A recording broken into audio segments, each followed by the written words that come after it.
Bun, Chelsea cu Spurs. Da, meci de Premier League. Chelsea cu Spurs. Un meci comentat de Martin Tyler și Alan Smith. Greșește Cana. Să vedem ce face.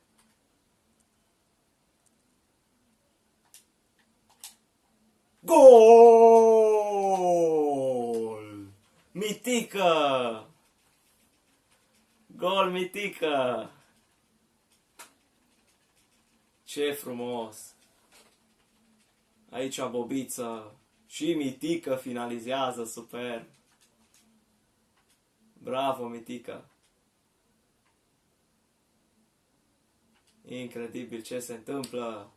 Și greșește!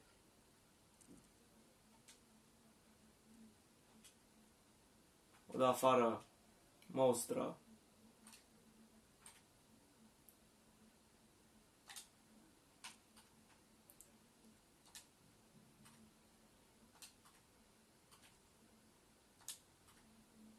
Încă o pasă. Greu.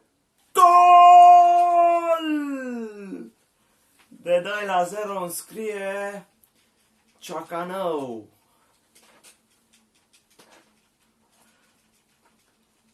Superb!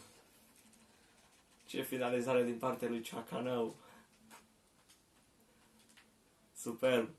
2-0.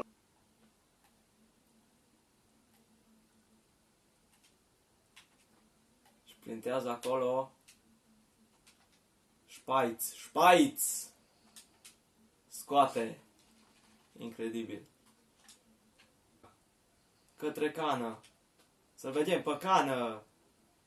Cană! I-a dat o pasă incredibilă lui Giroud, care ratează. Ce greșeală! Dar revine sequestrat.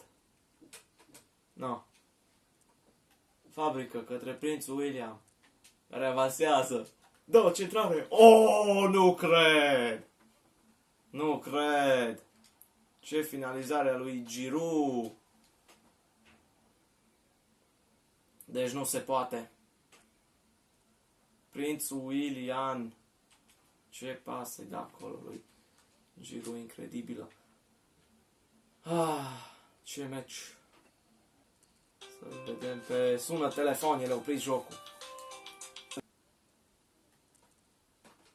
Alungat. Pasă către Hazardat. Alungat din nou la minge. Alungat, centrează. Bagă căpșorul acolo, dar...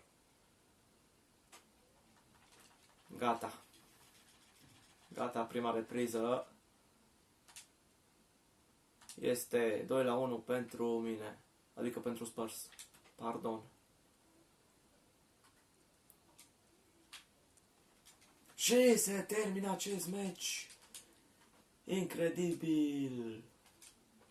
Și da, vă mulțumesc pentru că ați urmărit acest minunat meci. Eu am fost Georgică, el a fost Petrică, nu Petrică, Bobiță și da, am salutat. Ciao!